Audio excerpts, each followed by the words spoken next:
ce dimanche 18 mars, j'aimerais rendre hommage à ces 10 derniers jours de folie qui viennent de se passer à Genève. Oui, aujourd'hui, c'est le dernier jour du salon de l'auto, de la folie. Notamment hier, c'était la dernière soirée entre collègues pour tous ces jeunes étudiants et autres qui travaillent sur les stands du salon de l'auto. Suffisait d'aller en boîte pour constater qu'il n'y a pas que les bagnoles qui allaient faire leur vidange.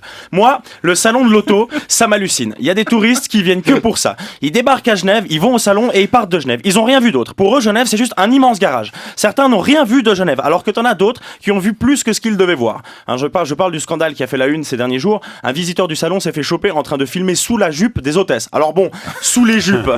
Faut savoir qu'elles sont tellement courtes les jupes que même si tu filmes tout droit, tu vois la culotte. Plus on avance dans les années, plus les voitures sont chères et plus les jupes sont courtes. Donc je suis clairement pour que les filles portent des pantalons.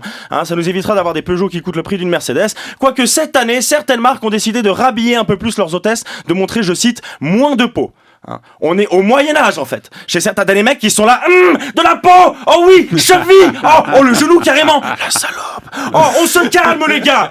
En fait moi je pense que les marques ont décidé de rhabiller les femmes, pas parce qu'ils trouvent ça pas moral ou je ne sais quoi, mais pour éviter de voir leur stand envahi par des jacouilles la fripouille. Sinon t'as des marques qui ont tout simplement engagé plus de mecs. J'ai regardé une interview d'un manager qui disait oui on a décidé d'avoir plus d'hommes, voire des experts, car notre but, rappelons-le, c'est de vendre des voitures. C'est d'ailleurs pour ça qu'on a décidé de retirer notre stand du prochain salon de l'érotisme. On n'en est pas loin, c'était vraiment ça. Maintenant je me demande moi si en mettant de plus en plus de mecs sur les stands, est-ce qu'un phénomène de voyeuse verra le jour? Ou plus intéressant encore, est-ce que les voyeurs vont petit à petit s'accoutumer aux hommes et du coup développer une sorte d'homosexualité par darwinisme? Est-ce que les juifs dirigent le complot Ricola? Le temps nous le dira, on verra. Mais revenons sur ce visiteur voyeur. Il était quand même super bien équipé le mec, il avait des dispositifs de caméra cachés sur lui, des trous dans les sacs pour laisser passer les objectifs. Ok, voilà.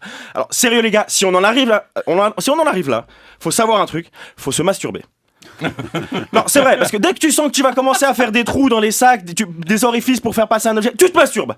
Tu verras. Non, tu verras qu'après tu seras là. Faire un trou encore, passer à la Fnac, acheter un objet. Non, je vais rester tranquille là. Mais vraiment, faites-le.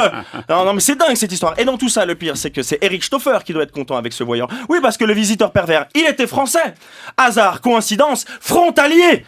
Mais à Genève, on le sait, le français, il est dangereux. Laisse-le rentrer, il va te piquer ton boulot, puis tu verras ce qu'il fera à ta gamine. Ça se sait à Genève. Non, mais le salon de l'auto, moi, j'aime pas le salon de l'auto, car ça crée des embouteillages à Genève. Pardon, ça crée encore plus d'embouteillages à Genève. Le salon de l'auto, ce plaisir que tu as de voir en descendant les escaliers, à quel point la foule se bouscule et ne sait plus où donner de la tête parce que je crois que là-bas c'est Ferrari. Non mais attends, on passe chez Mercedes ou plutôt et pire, ich glaub Ferrari, ich det einen Moment, wir können zu Mercedes. L'horreur, le cauchemar. Et quand tu veux reprendre des forces, tu te dis, je vais boire un truc, manger quelque chose, va à la cafette au coin resto, regarde les prix, il y a des sandwichs, tu vois le prix, tu te dis attends, il est toute option intérieur cuir, jambe 18 pouces. T'arrives à la caisse, elle t'annonce le prix pour un sandwich, une boisson, tu prends un leasing.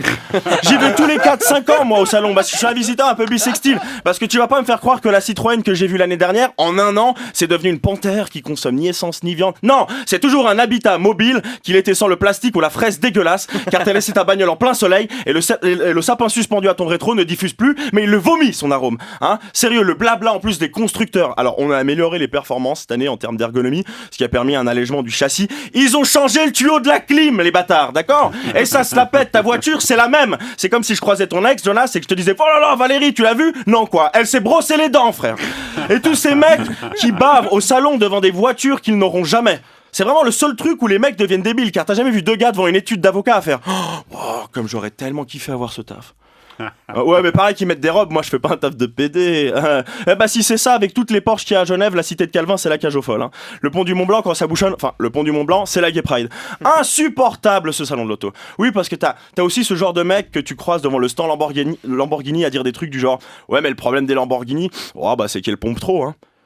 C'est un problème pour toi. Et déjà pour toi le problème c'est la Lamborghini. Pour celui qui a la Lamborghini c'est comme son assistante, plus elle le pompe, plus il se sent puissant. J'étais obligé. Une petite blague un peu. Je parle automobile, c'est masculin. Je suis dans le thème.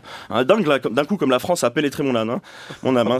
D'ailleurs si ça sent le diesel c'est parce que je viens de péter. Enfin bref, personnellement je suis pas fan du salon de l'auto, mais j'ai quand même pu me faire quelques sous là-bas. Ouais parce que je revendais des billets qu'on m'avait offerts à l'entrée, devant l'entrée.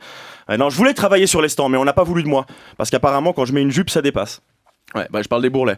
Hein, c'est vrai que je suis pas fan. C'est vrai que je suis pas fan moi. Et malgré cela, je craque à chaque fois, car j'ai toujours un ami qui me propose d'aller avec lui au salon, hein, parce qu'il a des billets gratuits. Ça, il m'annonce comme ça, comme si c'était trop ouf, limite genre, hé Alex, je vais te donner de l'argent. Non, tu vas me donner envie d'avoir de l'argent, car moi je me vois déjà baver devant des Bentley, pendant que toi, vu que t'as une gonzesse et un môme, tu seras fasciné par l'espace et l'insonorisation qu'il y a dans le dernier Citroën Picasso.